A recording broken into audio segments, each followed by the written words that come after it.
What's up, soldiers? Chris here, CaribbeanPod.com. No, I'm not in front of the camera, I'm behind the camera. What you're seeing there, curry lobster with shrimp. You're gonna love this one, man. We starting off I told you, yeah, I've been missing in action, but small thing. This thing here, that is pure niceness. Let's quickly run through the ingredients. A tomato all diced up, half of a large onion, Caribbean green seasoning, that is about 1.5 tablespoons of that, and Caribbean green seasoning can be found, the recipe for that can be found at CaribbeanPod.com or right here on the channel, and it's pretty much a blend or puree of all the herbs along with garlic and seasoning peppers and everything that we like using in meat and fish and vegetarian recipes. That is all go-to sort of marinade. Curry powder, my favorite curry powder, my blend. A scotch bonnet pepper chopped up. I'm using the entire thing with the seeds and everything. One, you can remove the seeds. That's going to control some of the heat and the white membrane around the seeds. Wear gloves, soap and water, wash your hands after. Garlic. I've got some chopped parsley. I'll be using some black pepper, some salt, some coconut oil, and I'll explain why coconut oil. I've got some pre-cooked, yeah, these were pre-cooked lobster claws, and they have that cut down the center of them, so that's gonna go in there. We are making curry lobster with curry shrimp. And speaking about shrimp, these here, these beauties that you're looking at, these are wild caught Argentinian shrimp, and I have them still with the shell still on it. However, they have been deveined, so you can see it's been cut in the back there and it's been deveined. It's been washed with cool water and lemon juice. And a nice big heavy cast iron pot. You can use whatever pot you want to use. I've got 1.5 tablespoons of coconut oil. And the reason why I chose to use coconut oil is in most of these recipes they will say to use coconut milk. And to be honest with you, I don't like coconut milk in my curry, to be honest with you. But to get that coconut flavor, I'm using a virgin coconut oil. And to that, medium heat, we're going to go in with the onion. And we're going to turn the heat down after we add the garlic, which is now. And the full list of ingredients will be listed down below in exact quantities. Turn the heat down because we're not trying to burn that.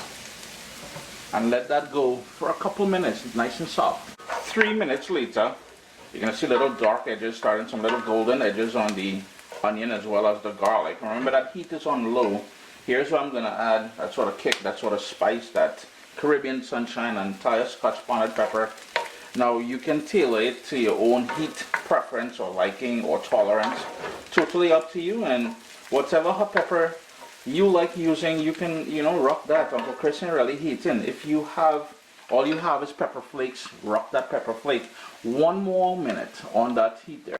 Now if you've been watching me here on YouTube or Facebook or Instagram or wherever it is you watch me, you would know right away this is a sort of a different way of doing curry than I normally do. I'm going in with my curry powder now, and we're going to move that around. And as you see me do this, you will see what I'm talking about the difference in which I'm doing it. The reason why I'm saying that is what we're trying to do is create a base, and that base will be packed with all that curry goodness, and then we're going to sort of poach the shrimp along with that lobster in that rich sauce. And that is the reason why I'm leaving the shell on that shrimp. That's to help to prevent it from overcooking while at the same time maintaining all that flavor. And that shell, to be honest with you, will have a ton of flavor as well. So don't sleep on that. Been about 3.5 minutes since I added the curry powder. Now if you're doing this gluten-free, please read the label of the curry powder that you're using, because sometimes that curry powder got flour in there, the thickener, and their way of cheating a little bit, Fresh ground black pepper. I'm going to turn my heat up to medium high. Give that another little toss. And the reason why we cook that curry there is to cook out the rawness of the curry and to allow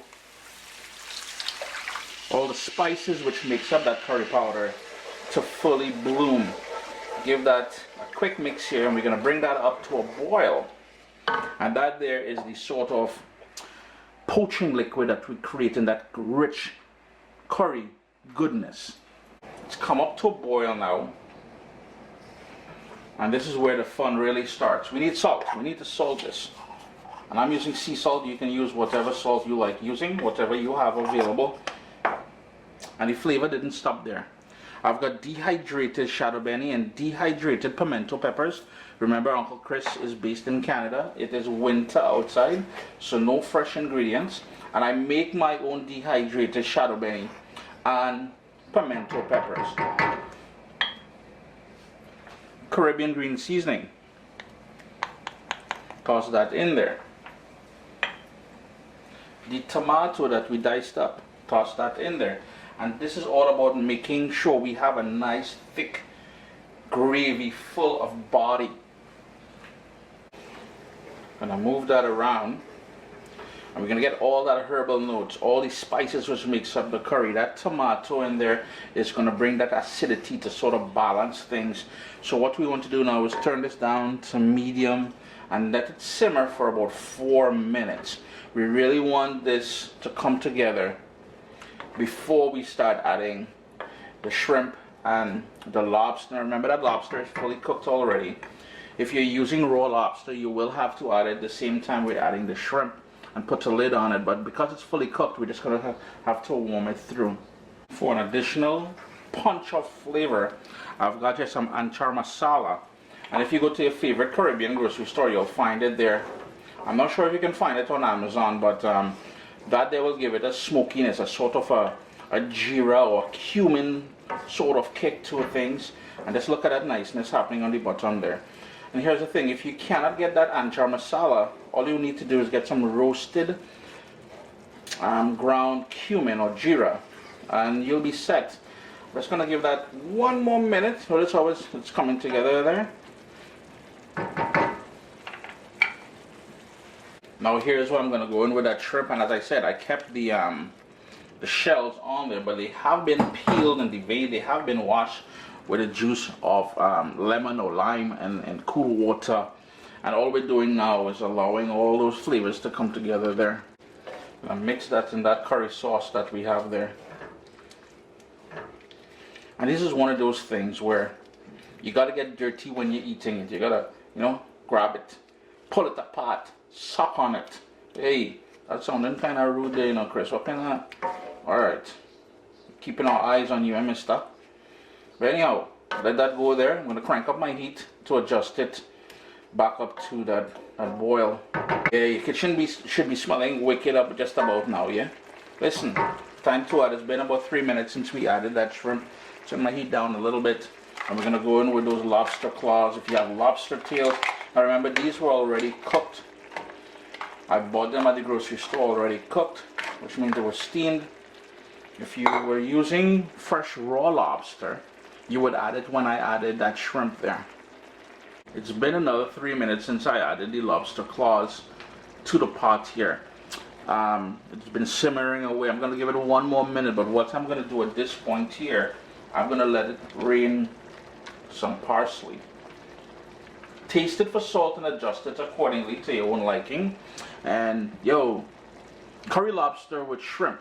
Uncle Chris did it a little bit different than you'll normally see, but you're going to enjoy this one. I highly encourage you to, try this recipe, man. Turn off that stove, and then, just tuck in there. You have to get nasty. You have to get dirty. Yes. Put your fingers into that.